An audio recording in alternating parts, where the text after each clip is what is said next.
ሰላም ጤና ይስጥልን ተመልካቾቻችን እንደምን አላችሁ? ይህ ሳምንታዊ የውሃ ልክ መሰናዳችን ነው።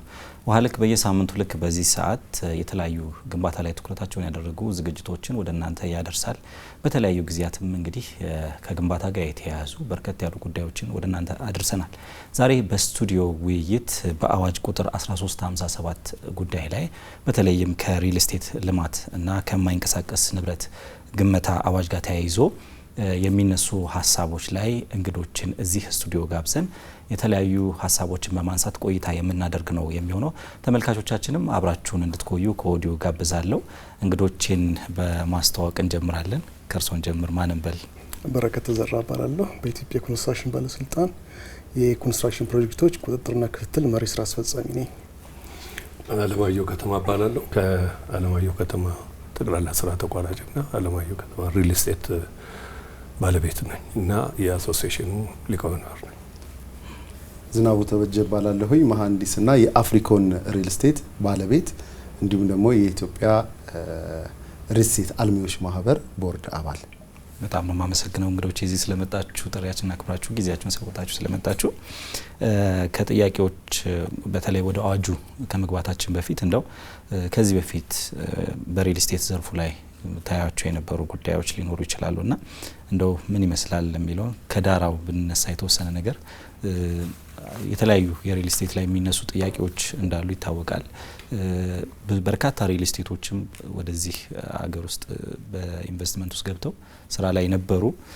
በርካታ ችግሮች ይነሳሉ። በዛው ልክ ደግሞ ኢትዮጵያንም ወደ አንድ በተለይ በቤት ግንባታ ዘርፉ ላይ ወደ አንድ እርምጃ ከፍ ያደረጉ ናቸው ተብሎ ይታሰባሉና ከዛ አንጻር በዘርፉ በነበራችሁ የስራ ልምድ ውስጥ ወይም በነበራችሁበት በቆያችሁበት ወቅት ምን ታዘባችሁ የሚለው ልጀምር።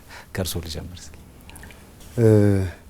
እሺ እንግዲህ የሪል ስቴት ሴክተሩን በሁለት ማየት እንችላለን። አንደኛው ካሽ ፍሎውን ብለው የገቡ ቡድኖች አሉ። ሁለተኛው ደግሞ በእውቀት ደግሞ ተመስርተው ደግሞ ዴሊቨሪ ላይ ለማስረከብ ብለው የሚሰሩ ግሩፖች አሉ ማለት ነው። ካሽ ፍሎውን ብለው የገቡት ሪል ስቴት አልሚዎች ዴሊቨሪ ላይ ካልሰሩ በጣም ፈታኝ ሁኔታ ይፈጠራል ማለት ነው። በዚህ ምክንያት ደግሞ በሶስት አይነት ችግሮችን እናያለን። መጀመሪያው ስቶልድ የሆኑ ወይም ደግሞ ናካቴው የቆሙ ፕሮጀክቶችን እናያለን። የሚዘገዩ ፕሮጀክቶችን እናያለን። የሚያጭበረብሩ ደግሞ እንደዚሁ እናያለን ማለት ነው። ስለዚህ እነዚህ ፈተናዎች ምን ፈጥረዋል? ትረስት ኢሹን ፈጥረዋል። ስለዚህ ገዢው አለ ግን መግዛት አይፈልግም ወይም ደግሞ ፍራቸው አለው። በእነዚህ ምክንያት ቀደም እንዳልኩት በእውቀት ላይ ተመስርተው የሚሰሩ ድርጅቶች ከቀን ወደ ቀን በጣም ብዙ ፈተና ውስጥ ገብተዋል። ይሄንን ደግሞ ስንል እንግዲህ አንዱ ፈተናቸው ከጎን ያለው ነው። ልክ አንድ ሃርቫርድ ያወጣው ጽሁፍ አለ ኢዝ ሳይለንስ ኪሊንግ ዩር ካምፓኒ የሚል። ምክንያቱም ዝምታችንን የገደለን። ለዚህም ነው እንግዲህ ሪል ስቴት አሶሲዬሽኑ አሁን በዚህ አመት ሲቋቋም ዝምታውን ለመስበር ነው። እንደዚህ አይነት ቡድኖችን ተጠያቂ አካውንተብል ለማድረግ የተጎዱ ሰዎችን ደግሞ ወደፊት ለማምጣት ነው። ስለዚህ እነዚህ ሰዎቹ አንድ ትሬት ናቸው ማለት ነው። ሁለተኛው ትሬት እንግዲህ የመሬት በጣም ውድነት፣ የፕራይስ እስካሌሽን ጉዳይ፣ የፋይናንስ አክሰስ ቱ ፋይናንስን በጣም ከባድ ነው። ኮስት ኦፍ ፋይናንሲንግም ልክ እሱን ራሱ የምታገኝበት ኢንተረስት ሬቱ በጣም ትልቅ ነው። ቤትን ሰርተ የምታስረክብበት አይደለም። ሶፍት ሎኖች፣ ሞርጌጅ ሎኖች መኖር ያለባቸው እነዛ ነገሮች አለመኖራቸው፣ በተጨማሪ እንግዲህ ሬጉላቶሪ ሲስተሙ ደግሞ አለመኖሩ ከዚህ ቀደም ባለው አዋጁ በቅርብ ነው የመጣው። ከሱ በፊት ሬጉላቶሪ ሲስተሙ የለም፣ ኢምፖዝ የሚያደርገው አካል የለም። ስለዚህ ብር እየሰበሰቡ ከሀገር ጥለው የሚወጡበት እዚሁም ደግሞ ቁጭ ብለው ደግሞ ሌላውን የሚጎዱበት በጣም ለአልሚው በተለይ በጣም ፈታኝ የነበረ ጊዜ ለገዢውም ልክ እንደዛው የነበረበት ለመንግስትም የተቸገረበት ጊዜ ነበር ብዬ ማሰብ ይችላል። ወደ ኋላ ያሉትን ጊዜ በዛ ጊዜ ውስጥ ግን በጣም ጥቂት አንቱ የተባሉ አሻራ የጣሉ በፈተና ውስጥ ያለፉ ደግሞ ድርጅቶችን ደግሞ ወደፊት አምጥተን አክኖሌጅ ያላደረግንበት ብዙ ያልተሰመረላቸው፣ ምክንያቱም መሬት ላይ ዴሊቨር የሚያደርጉ በየሰፈሩ ያሉ ሄሮዎች አሉ ማለት ነው። እነሱን ወደፊት ያላወጣንበት ጊዜ ነው ብዬ ነው የማስበው። ጥሩ በአጠቃላይ እንግዲህ እዚህ የሪል ስቴት ሴክተሩን ብናይ በልምድ ላይ በመተማመን ላይ የተመሰረተና ገዢና ሻጭ መሀል ብቻ ባለው ውል ሲንቀሳቀስ የነበረ ሴክተር ነው። ሪል ስቴት ትልቅ ኢንዱስትሪ ነው። በዓለም ላይ አገርን በማሳደግም ትልቅ ሚና የሚጫወት ነው። የቤት ባለቤት የሚያደርግ ነው። ኢኮኖሚውን የሚያንቀሳቅስ ነው። የስራ እድል የሚፈጥር ነው። ይሄን ሁሉ የሚያጨልሙም የሚያበሩም እድሎች ነበሩ።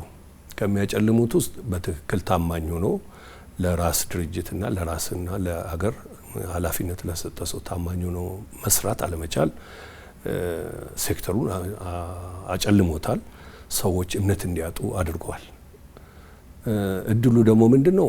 አንድ ቤት ሊያሰራ የፈለገ ሰው ታማኝ ሪል ስቴት ዴቨሎፐር ካገኘ ያለምንም ውጣ ውረድ ገንዘቡን ከፍሎ ቤት የሚያገኝበት እና ብዙ ነገሮች ደግሞ ስናይ እጅግ በጣም የሚያሳዝኑ ነገሮችም አሉ በሴክተሩ ላይ። ምክንያቱም ወንድሜ እናነሳው 10 ዓመት 12 ዓመት የሚቆይ የሚጠፋ ይዞ የሚጠፋ አድራሻ የሌለው ሁሉ ያጋጥመናል። በመንግስት ሚዲያ ሁሉ መግለጫ እየተሰጠ ቤትን ግዙ ሰዱ ተብሎ ህዝብ በገንዘቡን ይሰጣል። ከዛ በኋላ ማስታወቂያን ተከትሎ ይሰጣል፣ ገንዘቡም ይጠፋል። ይሄን ሁሉ መስመር ብናስይዘውና ታማኝነት ያለው ሲስተም ቢፈጠር ብለን እንቅስቃሴ ጀምረን ይሄን ማህበር ስናቋቁም አንደኛው ቻሌንጃችን ምንድነው? እነዚህ ቀደም ሲል የነበረው የተበላሸውን ስም መልሰው መገንባት በጣም አስፈላጊ ነው። ሴክተሩ በጣም ተፈላጊ ነው። አሁን ኢትዮጵያ ውስጥ ባለፈው የክቡር ጠቅላይ ሚኒስትሩ እቅድ 1,500,000 ቤት በዚህ 5 ዓመት ኢትዮጵያ ውስጥ ለማስገንባት ታቅዷል። ማን ነው የሚገነባው? ይሄን የሚገነባው ይሄ ሪል ስቴት አሶሲዬሽን ነው። የማንም ቤት ሲገነባ ይቆጠራል፣ እንደ አገር ሀብት ይቆጠራል። ግን ተጀምሮ በየቦታው ቆሞ የህዝብ ገንዘብም ስራ ላይ አልዋለም፣ ዴቨሎፐሩም ውጤት አላመጣም። ሁሉም ችግር ውስጥ ስላለ አዋጁ መውጣቱ በጣም በጣም በጣም አስፈላጊና ጊዜውን ያልጠበቀ ነው የምለው እኔ። ምክንያቱም ዘገየ 30 ዓመት ሙሉ በዚህ ጉዳይ ህዝብም ያለቅሳል፣ ዴቨሎፐሩም ውጤት አላመጣም፣ ፓብሊኩም ቤቱን አላገኘም። በመሀል ይሄ ሁሉ ሲፈጠር አንዳንድ ነገሮች ሲፈጠሩ አባከና የሚለው ሳይኖር በመዘግየቱ ጉዳት አምጥቷል። ግን ዓለም ላይ ብታዩ እንደ ኬንያ፣ እንደ ዱባይ፣ እንደ ህንድ ሀገር በሙሉ በሪል ስቴት ዴቨሎፐር ነው አገር ያደገው። ስለዚህ ብዙ ታግሎ ለፍቶ አገር የሚያሳድጉ ደግሞ ታማኝ ሪል ስቴት ዴቨሎፐሮች አሉና እናውቃቸዋለን።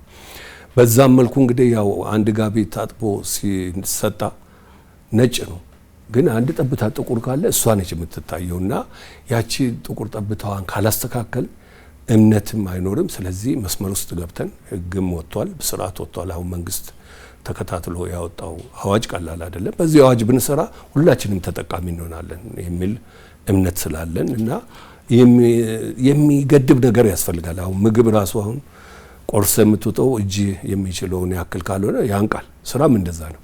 ለምሳሌ ቤት ገዢ ስላለ ተነስተ 10,000 5,000 ቤት ብትሸጥ 50 ዓመት ነው ገንብተህ የሚጨርሰው 20 ዓመት ነው አይታወቅም። ስለዚህ አሁን መንግስት ኢንተርቪን አድርጓል፣ ላይሰንስ ይሰጣል፣ ይቆጣጠራል፣ ገንዘቡ እስክሮ አካውንት ይገባል፣ ለሌላ ዓላማ አይውልም፣ ለፕሮጀክቱ ይውላል። ፕሮጀክቱ ዲሌይ ካደረገ አክሽን ይወሰዳል። እና በአጠቃላይ አሁን አገራችን እያደገ ነው። የውጭ ዜጋ ሁሉ ቤት የሚገዛበት ነው። እውነት ለመናገር እኛ በደንብ ብንይዘው አሁን በየቦታው እየለሙ ያሉ ሎጆችን ለማየት የሚመጡ ብዙ የውጭ ሀገር ዜጎች አሉ። እኛ በደንብ ስላላየን ነው እንጂ በቱሪስት እነዚህ ሰዎች አየሩን ሲወዱ ቤት ይገዛሉ፣ እዚህ መኖር ይፈልጋሉ። ማን ነው ለነሱ ቤት ሰርቶ የሚሸጠው? እኔ ነኝ፣ እሱ ነው፣ ዴቨሎፐሩ ወንድሞቻችን ናቸው። ታማኝነት ከሌለን እንደ ሀገር ውስጥ ዜጋ ሊሆን አይችልም። በአንድ ጊዜ ነው በኢንተርናሽናል ሚዲያ ወጥቶ የኛ ስም የሚጠፋውና አሁን የውጭ ሰውም ይግዛ ተብሏል። ብዙ ወንድሞቻችን ከውጭ ሀገር እኛን አምነው ቀን በዛ በረዶ ለፍቶ ገንዘባቸው እዚህ ባከናሉ። ይሄን ሁሉ ለማስተካከል ነው እየተንቀሳቀስን ያለ ነው። ችግሮችም አሉት እንደተባለው ውጤትም አለው። ልማቱ ይቀጥላል። ልማቱን ለማስቀጠል ደግሞ ህግ ያስፈልጋል። በህግ ማዕቀፍ ውስጥ የሚሄድ ነገር ማንንም አይጎዳም። ቀደም ሲል የነበረው ጉዳት ቀላል አይደለም። ብዙ አልሚውም ሁሉም ተጎዳው ነው የሚለው። ማን ተጎዳ እንግዲህ ለይቶ ለማየት ብዙ አድካሚም አይደለም። እውነት ነው፣ የሚፈታ ይመስላል። ከዚህ በኋላ ፈተን ወደፊት የምንሄድበት እድሎች አሉ ማለት እፈልጋለሁ። ያው ሪል ስቴቱን ብቻ ሳይሆን ግንባታውን ጠቅላላ ቁጥጥር ታደርጋላችሁና እንደ ተቋም ምን ትታዘቡ ነበር የሚለውን በትንሹ እናንሳው። መልካም ዳዊት፣ ምናልባት ወንድሞቼ አቶ አለማየሁ አቶ ዝናቡ አንስተውታል። የኛ ሀገር ትሬንድ የነበረው ያው አንዳንዴ ሁሌ ከውድቀት ነው ተነስተ እንደ አዲስ ስታርታፕ የምታደርገውና በተለይ ለውጡ ከመጣ በኋላ ያሉ አጠቃላይ በዚህ በመሰረተ ልማት ዘርፍ ያለው ሂደት በጣም አበረታች ደስ የሚል እብን አሁን ፖሊሱንም ቅድም ወንድሞች እንዳነሱት በዚህ ዘርፍ ያለውን ድክመት አይተን ነው ወደ 1357 አዋጅ የመጣ ነውና ያንን ድክመት በጥናትና ምርምር መሰረት አድርጎ ቀጣይ ላይ አገርን ለማልማት ቅድም እንደተባለው የዚህ ሪል ስቴቱ ትልቅ ድርሻ አለው። አንደኛ ነገር የኮንስትራክሽን ኢንዱስትሪውን ሪከቨር ማድረግ የሚችልበት አንዱ ሴክተር ነው። የተበላሸውን ነገር በሪል ስቴት ሚቲጌት አድርገን ጠግነን ማስተካከል የምንችልበት ትልቁ ኦፕሽናችን ነው። ሌላው እንደተባለው በተለይ የማህበረሰቡን የቤት ፍላጎት የምናሟላበትና ውጭ ያለውን ማህበረሰብ በምንሰራቸው ጥራት ባላቸው ቤቶች ወደ ኢትዮጵያ እንዲመጡ የምንጋብዝበት አንድ ትልቁ የኢንፍራስትራክቸር ወይም የመሰረተ ልማት አውታራችን ነው። ይሄ እንዳለ ሆኖ ግን በተለይ ነባሩ ሂደት የነበረው ትልቅ ክፍተት የነበረው የማስፈጸም አቅማችን በህግ የተደገፈ አልነበረም። ስለዚህ ለምድም ያለው ለምድም የሌለው ቅድም አቶ ዝናቡ ብሎታል። ቀናና መልካም የሚሰራው ሰው ወደፊት ያልወጣበት ግን በአንድም በሌላም ደግሞ በአጭር መንገድ ተጉዞ ሀብት ማካበትም የሚፈልገው ሰው ያንን ኦፕሽን እየተጠቀመ ሄደበት ነበረ። አሁን ግን ምናልባት ያንን የሚያስቀር የአሰራር ስርዓት ነው የዘረጋ ነው። በተለይ አዋጅ 1357 ይህንን በተቻለ መልኩ ይፈታል ብለን ነው የምናስበውና ይህንን ስናደርግ ደግሞ ከዚህ ከለውጡ ጋራ ኮንስትራክሽኑ ራሱ በምን መልኩ መመራት አለበት የሚል አንዱ አልቲሜት ጎል ነው። ስለዚህ እዚህ አዋጅ ላይ ከተቀመጠው ጎን ለጎን የኢትዮጵያ ኮንስትራክሽን ባለስልጣን ሲዋቀር በአዋጅ ቁጥር 1263 በደንብ ቁጥር 524 ላይ የኮንስትራክሽን ኢንዱስትሪውን ይቆጣጠራል፣ ይከታተላል፣ ይደግፋል ይላል። ስለዚህ ሪል ስቴት አንዱ የኮንስትራክሽን ዘርፍ ነው። ስለዚህ ዘርፍ ላይ ያሉትን ክፍተቶች ቅድም ወንድሞች ባነሱት ልክ የመቆጣጠር ክንዋኔ ይሰራበታል። በተለይም ቅድም አቶ አለማየሁ አንስቶታል። አንዳንዱ የኛ የምናቸው ሪል ስቴቶች ምናልባት ያው ሚዲያ ላይ ቦታውን መጥቀስ ባንፈልግም ሊፍቶቻቸው ወድቀው ያየንበት የሰው ህይወት የጠፋበት ነበር። ይሄ የመጣ ምንድነው ከኳሊቲ የኢንዱስትሪውን ኳሊቲ ካለመጠበቅ የተነሳ ነው። ስለዚህ በአዋጅ ቁጥር 1263 በደንብ 524 ላይ በተቀመጠው መሰረት እነዚህን ግንባታዎች ፕሮፐርሊ የመቆጣጠር ስራ ለኢትዮጵያ ኮንስትራክሽን ባለስልጣን ተሰጥቷል። ስለዚህ ምናልባት አሁን ቀጣይ ለምናደርገው ምንድነው ማህበረሰቡ ያለውን የግንዛቤ እሳቤዎች ማስፋት ይጠበቅብናል። እንደሚታወቀው ቀደም በልምድ ነው አብዛኛው ስራ እየተካሄደ ያለው። ለውጡ ከመጣ በጣም ጥቂት አመት ነው። ህዝቡ ጋር ያለው ግንዛቤ በደንብ ይሰፋ አይደለም። ስለዚህ ግንባታ በሚገነባበት ሰዓት ላይ ጥራቱን ጠብቆ ህግና ስርዓቱን ጠብቆ መገንባት እንዳለበት ብቻ ሳይሆን ሰው ላወጣበት ሀብት ትክክለኛውን ግንባታ ማግኘት አለበት ብለን ነው የምናስበው። ስለዚህ እነዚህን የግንዛቤ ማስጨበጫ ሂደቶች በአጭር ጊዜ ውስጥ የማስረጽ ስራ ይሰራል ተብሎ ይታሰባል። ጎን ለጎን ግን ከኢትዮጵያ የሪል ስቴት አልሚዎች ከና አቶ አለማየሁ ጋራ ከቦርድ አባሉም ጋር በመሆን የጋራ ኤምኦዩ በመፈራረም ኢንዱስትሪውን የማሳለጥ ስራ እንደ ኢትዮጵያ ኮንስትራክሽን ባለስልጣን የታሰበ እቅድ አለ። ያንን በማስፈጸም ህዝቡ ላይ ያለውን ክፍተት በማጥበብ የተሻለ ሀብት ለተሻለ ቤት ልማት ለተሻለ የሀገር ግንባታ የሚውልበትን አሰራር እንፈጥራለን ብለን እናስባለን። ጥሩ ሀሳቦች ናቸው እያነሳችሁ ያላችሁት። እንግዲህ ትኩረት እያደረግን የምንገኘው የሪል ስቴት ዘርፉ ላይ ሪል ስቴት ግንባታውን በተመለከተ ነውና አዋጁ ላይ እንግዲህ 1357 ማለታችን ነው። በተለይ ከዚህ ከብቃት ማረጋገጫ ጋር ተያይዞ ማንም ተነስቶ ሪል ስቴት ገንዘብ ስላለው ሊሆን ይችላል ወይም ማስታወቂያ ማስነገር ስለቻለ ሊሆን ይችላል ሪል ስቴት አልሚ ነኝ ብሎ ገንዘብ የሚሰበስብበትን ሁኔታ ለማጥበብ የወጣ ክፍል አለ። ይህ በአዋጁ ክፍል 2 ላይ የተቀመጠው ቅድመ ሁኔታዎችን እንዲያሟሉ ይጠይቃል። አንዱ ዝቅተኛ የቤቶች ጥቅል የወለል ስፋት ወይም 1500 ካሬ ሜትር ሰርቶ በኪራይ ወይም በሽያጭ ማስተላለፍ የሚችል ከሆነ ይላል። ለሪል ስቴት አልሚ ግንባታ የሚያስፈልግ የፋይናንስ አቅርቦት ምንጭ ሁሉ አግባብ ካለው አካል ፈቃድ እንደዚሁም ማቅረብ የሚችል ይላል። ግንባታው የሚመራበት የፕሮጀክት ጥናት ማቅረብ የሚችል ተጠያቂነትን ለማስፈል በሚችል መልኩ ማለት ነው። አማካሪና ስራውን ለመምራት የሚያስችል አደረጃጀት ሁሉ ያለው ይላል። ይህንንም የብቃት ማረጋገጫ የምስክር ወረቀቱንም ጭምር ዝርዝር የግንባታ ሂደቶቹንም ጭምር ለቀረበው የግንባታ ጊዜም ጭምር መስጠት ማሳየት የሚችል ጭምር መሆኑን ያዛል። እንግዲህ እነዚህ የተዘረዘሩ ጉዳዮች አሉ። ይህ ሁሉ መስፈርቱ እንግዲህ አልሚው በትክክል ብቃቱ ኖሮት ግንባታውን እንዲያከናውን ቅድመ ሁኔታዎቹን ለማመቻቸትና አቅሙንም በመንግስትም ማረጋገጫ እንደተሰጠው ጭምር ለሪል ስቴት ተጠቃሚዎቹ ወይም ደግሞ ለሸማቾቹ ጭምር ለማድረስ የሚያግዝ ነውና እንደው ከዚያ አኳያ ግንባታው እንዲጀመር ከማስቻል አኳያ ሚናው ምን ያህል ነው? እነዚህ የወጡት መስፈርቶች ሚናቸው ምን ያህል ነው?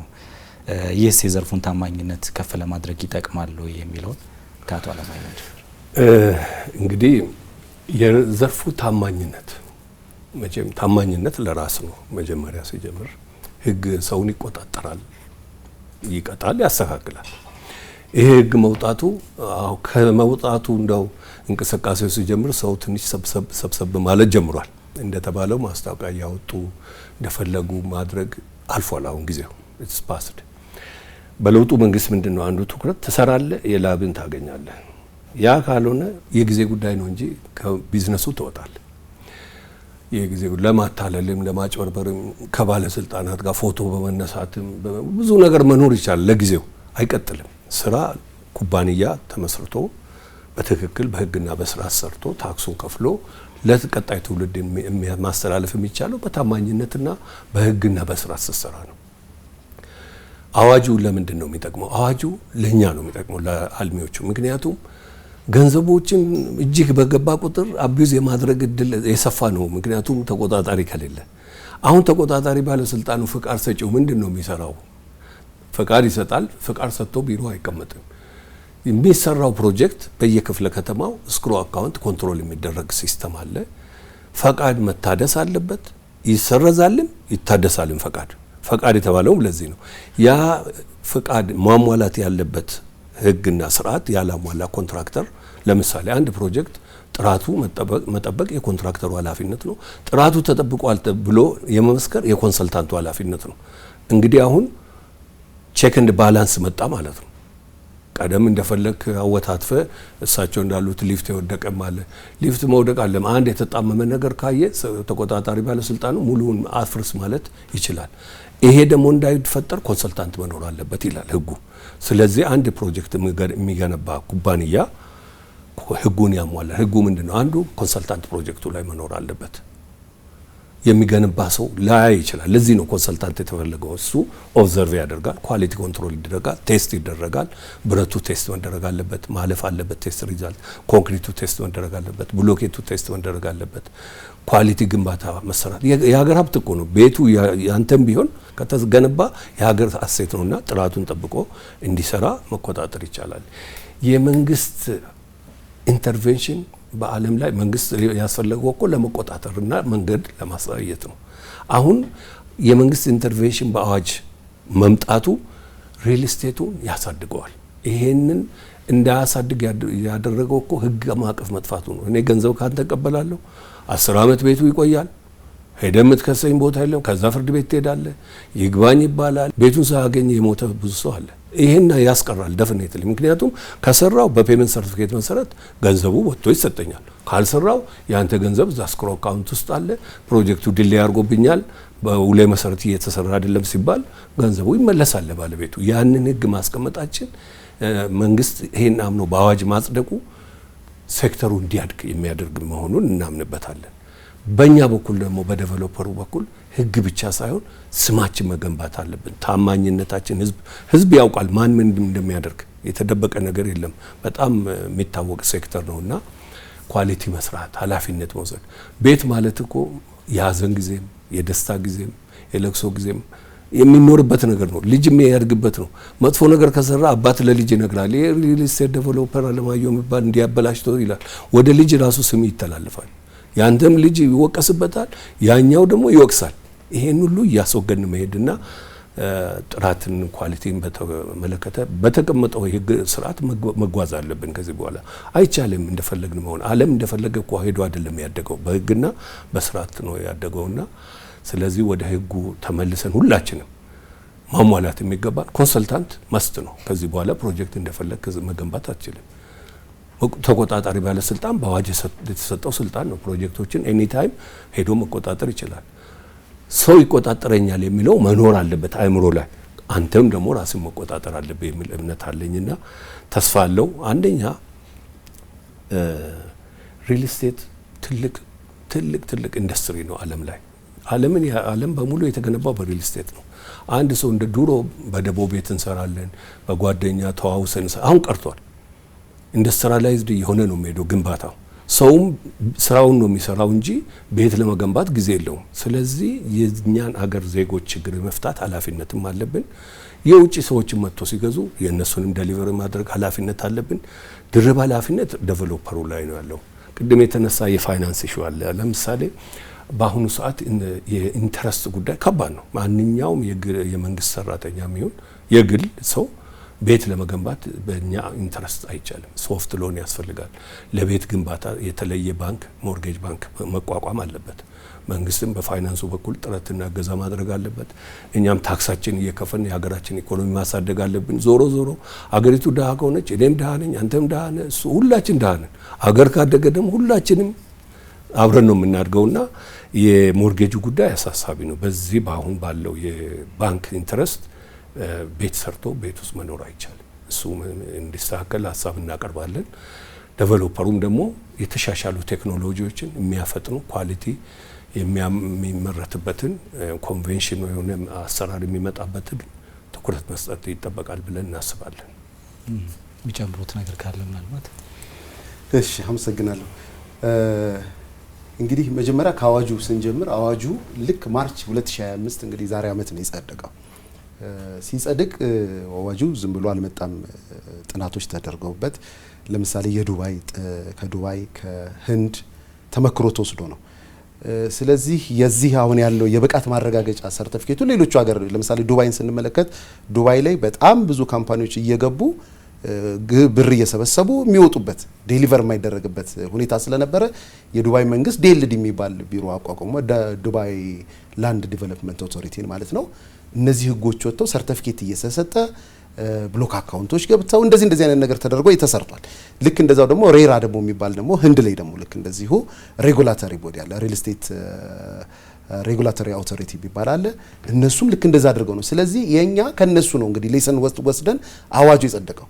በእርግጥ አዋጁ ሲጸድቅ ሪል ስቴት አሶሲሽኑ አልነበረም፣ ከዛ በኋላ ነው የተመሰረተው።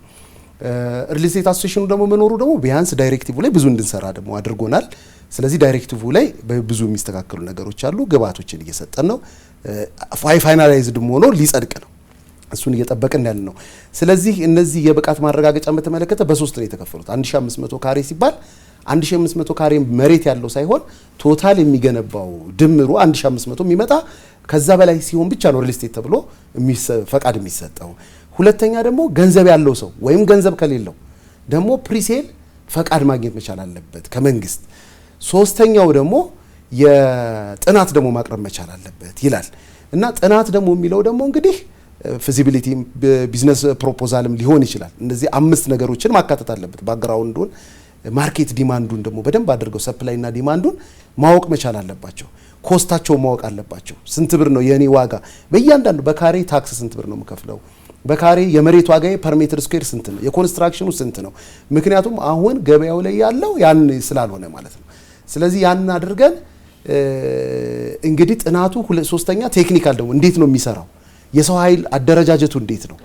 ከዛ የሚሸጥበትና የሚያተርፈውስ ምን ያክል ነው ተብሎ የኤንፒቪውን ሪተርን ኦን ኢንቨስትመንቱ እነዛን ነገሮች በጠቅላላ አካቶ ያቀርባል። ይሄንን አይቶ ነው እንግዲህ ጥናቱን አይቶ የብቃት ማረጋገጫ ይሰጣል።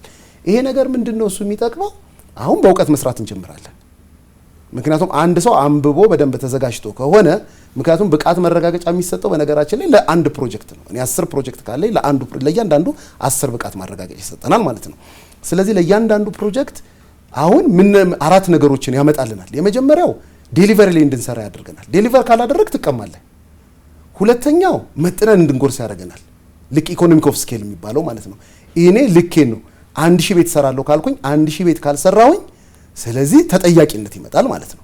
አሁን ላይሰንሴን ላድስ ሲሄድ ልክ ዝም ብዬ ሪላክስድ ሆኜ ልቀመጥ አልችልም። በሶስተኛ ደረጃ ደግሞ እንግዲህ እስካሁን እስከነበረው ቀደም መጀመሪያ ላይ እንደነበረው ካሽ ፍሎውን ይሄንን ይሸጥና ነው የሚቀጥለውን የሚሰራው ወይ ይሄንን ሽጦ እንግዲህ የሆነ ነገር ላይ ኢንቨስት የሚያደርገው አለ። ምክንያቱም ካሽ ፍሎውን የሪል ስቴት የትኛውም ዓለም ላይ ዴሊቨሪ ላይ ነው የተመሰረተው። ዛሬና ዛሬ ስዊፍት አክሽን ፕሮክራስቲኔሽን የሚባለውን ነገር ማጥፋት አለብን። ስለዚህ ዛሬና ዛሬ መስራት አለበት። እንኳን ክሮስ ፋይናንሲንግ ክሮስ ዳይቨስትመንት አድርገ ሌላ የራስህን ራሱ ኢንጀክት ማድረግ ያለብን ነው። ዛሬ ሰርተ ማስረከብ አለብን። ስለዚህ የሚሄደው እንደዚህ ያሉት ናቸው። ሌላኛው እንግዲህ በአራተኛው ደግሞ አሁን ጥሩ ካምፓኒዎች ወደፊት ከመጡ በጥሩ ዋጋ መሸጥ ይችላሉ። በጥሩ ዋጋ መሸጥ ከቻሉ ደግሞ ቴክኖሎጂ ላይ ኢንቨስት ማድረግ ይችላሉ። ሜትድና ቱልሳቸውን ሲስተማቸውን አፕግሬድ ማድረግ ይችላሉ። አሁን እኮ የሚሰራው በጣም ትልቅ ችግር ውስጥ ነው። ምክንያቱም የግንባታ ኮስት 80 ሺህ ብር ፐር ሜትር ስኩዌር ሆኖ ሳለ 60 እና 70 ሺህ ብር ልሽጥ ብሎ እንግዲህ ላንድ ኮስቱን ታክሱ ምኑ ሳይጨምር የሚመጣ ድርጅቶች አሉ። እነሱን ሁሉ ያጠፋልናል ማለት። ስለዚህ ስለ ብቃት ማረጋገጫዋ ስመጣ ሶስቱን ነገሮች የመሬቱን የፋይናንሱና የጥናቱን አካቶ በደንብ አድርጎ መሄድ መቻል አለበት። እነ ዱባይም ያን ነው ያደረጉት። ግን ምን ያስፈልገናል? ያ አንድ የሚቋቋም የመንግስታዊ አካል አለ። ያ በደንብ አድርጎ መከታተል መቻል አለበት። ፕላትፎርሞች እንግዲህ ፈተናው እሱ ላይ ነው። ፕላትፎርሞች ኖረው ለምሳሌ የኔ አፍሪካን ሪል ስቴት ነው። አፍሪካን ሪል ስቴት እዛ ፕላትፎርም ላይ መቼ ግንባታ ፈቃድ ወሰደ፣ መቼ ምን ላይ ደረሰ፣ ምን ያክል ሸጧል፣ ምን ያህል ፐርሰንት ላይ ኤቭሪቲንግ ፕላትፎርሙ ላይ ማንኛውም ሰው ገዢ ገብቶ ማየት ይችላል ማለት ነው። ያንን ሲያደርግ አሁን በቃ ችግሮቻችን እየተፈታ ይሄዳል ማለት ነው። ይህ ብቃት ማረጋገጫ ያልነው ምላሹ ምንድነው? ያ ብቃት ማረጋገጫው ኢን ሪያሊቲ እየሄደ ነው የሚለውን ሲስተሙ ግን በደንብ ትራክ መደረግ መቻል አለበት ማለት ነው። ጥሩ። ምናልባት ከብቃት ማረጋገጫ ጋር ተያይዞ ባለስልጣኑ ጣልቃ ገብነት ይኖረዋል ወይም ይቆጣጠራል ወይ የሚለው በመጠኑ እናንሳው። እሱ ነው። መልካም። እንደሚታወቀው ያው የተሰጠ ኃላፊነት ነው ወደ ተግባር የምትገባበት። የኢትዮጵያ ኮንስትራክሽን ባለስልጣን ለሁለት አካላት ፍቃድ ይሰጣል። አንደኛው ቀደም ወንድሞቼ እንደነሱት ለአማካሪዎች ፍቃድ ይሰጣል። አንድ አማካሪ ምን ማሟላት አለበት? ለማማከር የተቀመጡለት ስታንዳርዶች አሉ። ስለዚህ እነዛን ስታንዳርዶች ሲያሟላ የማማከር ደረጃዎች አሉት። ደረጃ 1፣ ደረጃ 2፣ ደረጃ 3 እያልን እንሄዳለን። ስለዚህ ደረጃ 1 ቢያመለክት ለደረጃ 1 ሊያሟላ የሚያስፈልገው የሰው ኃይል ሌላ ደግሞ ተጨማሪ ሪኳየርመንቶችን ማሟላት አለበት ብሎ የተቀመጠለት የምዝገባ ስታንዳርድ አለ። ያንን ሲያሟላ በጠይቀው ሪኳየርመንት መሰረት ከሆነ ይሰጠዋል። ካላሟላ ደግሞ ያንን እንዲያሟላ ወደ ኋላ ይመለሳል። ሁለተኛው ፍቃድ የምንሰጠው አካል ለኮንትራክተር ነው። ኮንትራክተርም ተመሳሳይ ሪኳየርመንቶች አሉት። ለምሳሌ በመጀመሪያው የምዝገባ አዋጃችን ላይ ደንባችን ላይ የተቀመጡ በተለይ ይሄ ማሽነሪዎችን ሀብትን ታርጌት አድርጎ ነበር ይሰራ የነበረው። ከዛ በኋላ የተስተካከለው 648 ደግሞ በተወሰነ መልኩ የሰው ኃይል ላይ ዲፔንድ ያደረገ ያው የተወሰኑ ማሻሻያዎች እየተሰሩለት ነው። አሁንም አላለቀም። ነገር ግን ከአክቹአል የማሽነሪና ሀብት ይልቅ የሰው ላይ ብንሰራ ኢንዱስትሪው ማዘመን ይቻላል እና በተለይም አንድ ኮንትራክተር ፍቃድ በሚያወጣበት ሰዓት ላይ ምን ያህል መሀንዲሶች ሊኖሩት ይገባል የሚል ሪኳየርመንት ተቀምጧል።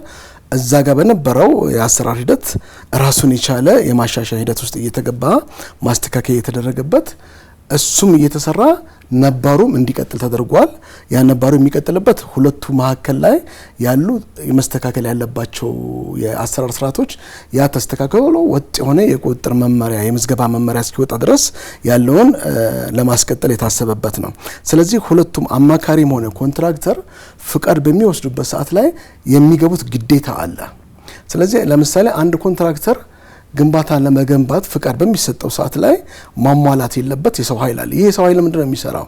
ልክ አንድ ቤት በሚገነባበት ሰዓት ላይ ያ ቤት የሚያስፈልገውን የስትራክቸራል አናሊሲስ ቼክ እንዲያደርግለት ራሱን የቻለ ፕሮፌሽናል ማን በስትራክቸር መሀንዲስ እንዲቀመጥ ሪኳየርመንቱ ያዛል። ሌላው አርኪቴክቸሮች አሉ፣ ኤሌክትሪካል መሀንዲሶች አሉ፣ ኤሌክትሮሜካኒካል አለ፣ ሌሎችም በዛው ልክ የተቀመጡ አሉ። እነዚህ ሰዎች የሚያስፈልጉት ለምንድነው? ያ ህንጻ በሚገነባበት ሰዓት ላይ የተቀመጠውን ዓለም አቀፍ ሆነ አገር አቀፍ ስታንዳርዶች ያ ግንባታ ማሟላቱን ለማረጋገጥና ያንን ኃላፊነት ያ የወጣው የኮንስትራክሽን ፈርም ኃላፊነቱን እንዲወስድ ነው ማለት ነው። በዚህ አጋጣሚ የኢትዮጵያ ኮንስትራክሽን አንድ የጀመረው አዲስ የአሰራር ስርዓት አለ። በብሔራዊ መረጃ አስተዳደር ጋር ያለማቸው የፕሮጀክት ምዝገባ ወይም ክሪስ የምንለው ሲስተም ለምቷል። ቅድም አቶ ዝናቡም አቶ አለማየሁ የሚያነሱት ነገር አንድ ሰው ሀብቱን አስመዝግቦ ፍቃድ ወስዶ እገነባለሁ ብሎ ሲመጣ ዝም ብለን የማናይበት ሂደት ነው የጀመርነው። ለምሳሌ አቶ አለማየሁ በኮንትራክተር ሳይድ ሆነው የሚሰሯቸው ፕሮጀክቶች በአጠቃላይ ሬጂስተርድ ይደረጋሉ እኛ ጋር። አቶ አለማየሁ ጋር እነማን ሰርተዋል? ባለሙያዎቹ ፕሮፌሽናሊ ሬጂስተርድ ይደረጋሉ። ስለዚህ አሁን ያለንን ሲስተም ምንድነው አገርም እየለወጠው ያለው የጠቅላይ ሚኒስትራችን ኢኒሺዬቲቭ ዲጂታላይዜሽንን ጀምረነዋል። ስለዚህ በአጋጣሚ እኔም ራሴ ከ2 ሳምንት በፊት በተወሰኑ ክልሎች ይህንን ኢኒሺዬቲቭ ወስጄ እየሰራው ነበርና ሁሉም ክልሎች ላይ ይህንን ነገር እያየን ነው ያለነው። ጀስት ዲጂታላይዝ በምናደርግበት ሰዓት ላይ ለሚጠፋው ነገር ተጠያቂውንም እየፈጠርክለት ትሄዳለህ። ኢዚሊ አውቶሜት ነው ሲስተሙ። ምናልባት አቶ አለማየሁ በደንብ ፐርፎርም አድርገው ባሳለጡት ፕሮጀክት አቶ ዝናቡ ደግሞ ገብተው ፌል ያደረገውን ፕሮጀክታቸውን ማስታወቂያ መስራት የለባቸውም።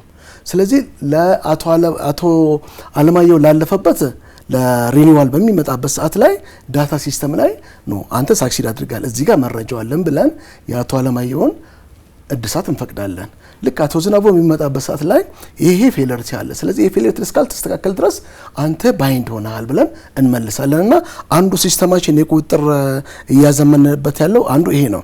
ስለዚህ ክራይቴሪያዎቹ የብቃት ማረጋገጫዎቹ ኢንፎርስ ለማድረግ ትልቅ አስተዋጽኦ አላቸው። ቅድም ሁለቱም ወንድሞች ያነሱትን ነገር መሰረት አድርጌ ማነሳለን ምንድነው በእነዚህ የብቃት ማረጋገጫ ሂደት ውስጥ ሁሉም አካል ተጠያቂነትን እየፈጠርን ነው የምንሄደው።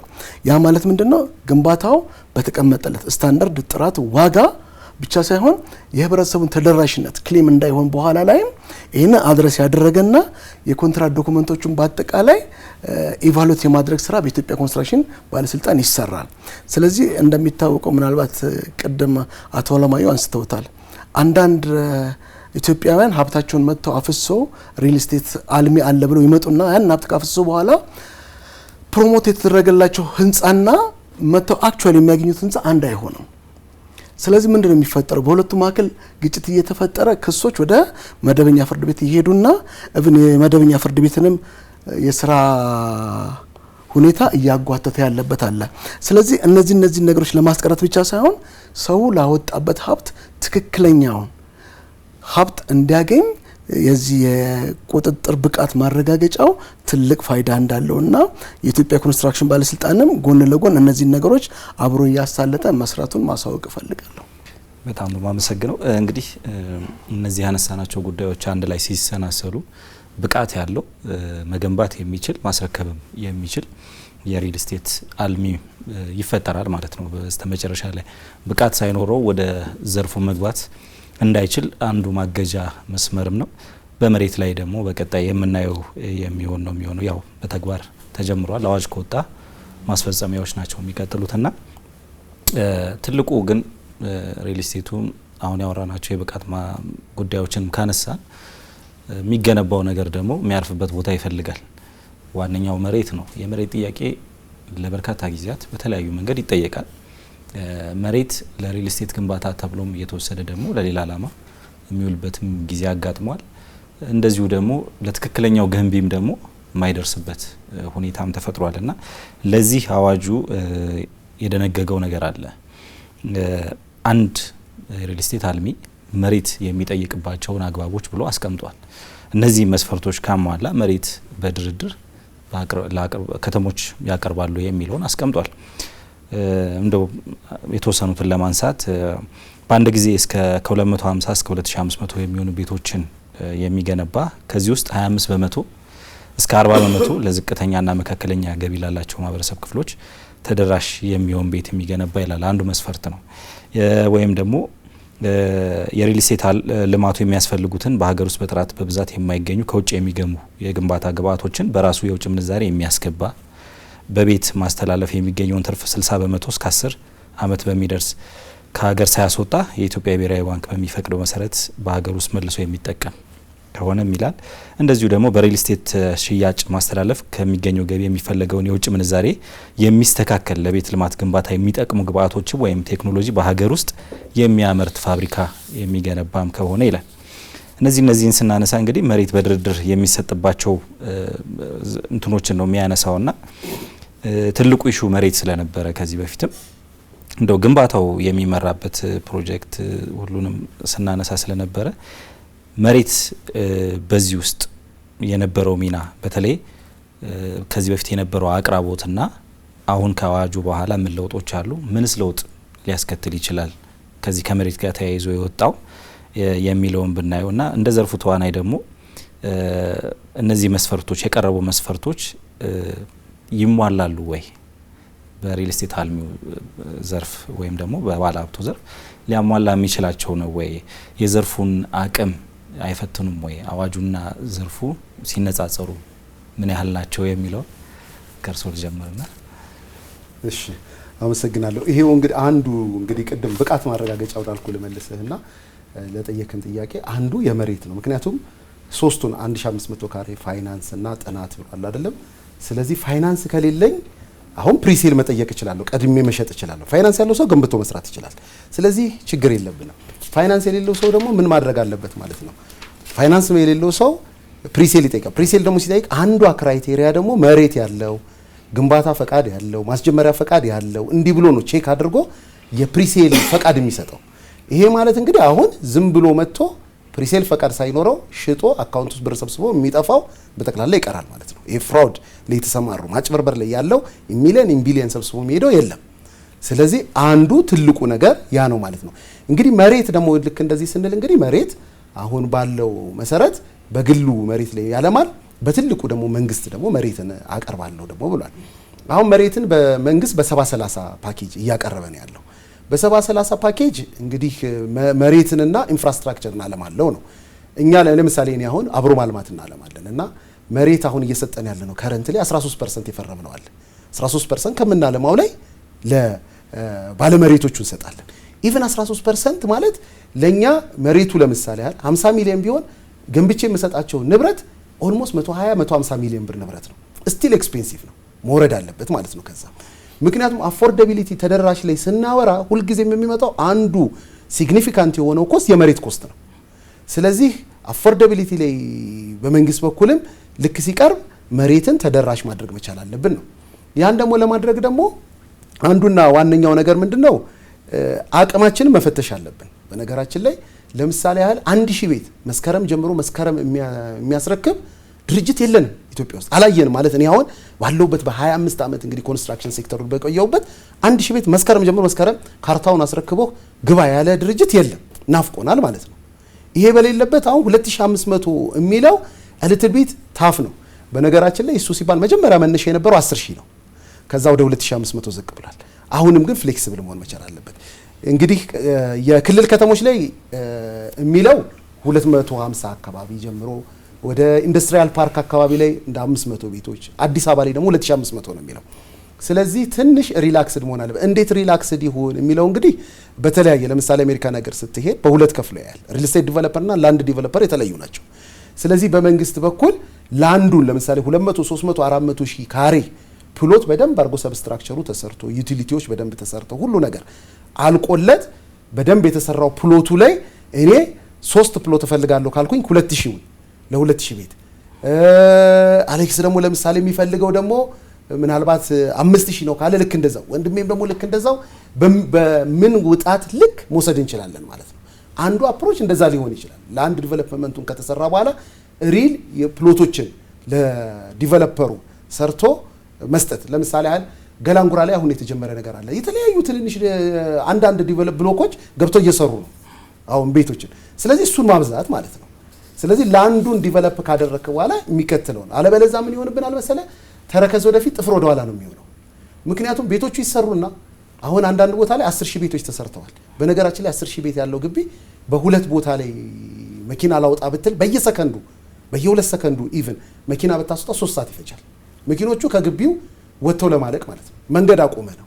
ስለዚህ ትራፊክ ማኔጅመንቱ እንዴት ነው? ዌስት ወተር ማኔጅመንታችን ምን ይመስላል? አዲስ አበባ ላይ ያለው እነዚህ ነገሮች በጠቅላላ በትልቁ በተጓዳኝ መታሰብ ያለባቸው ናቸው።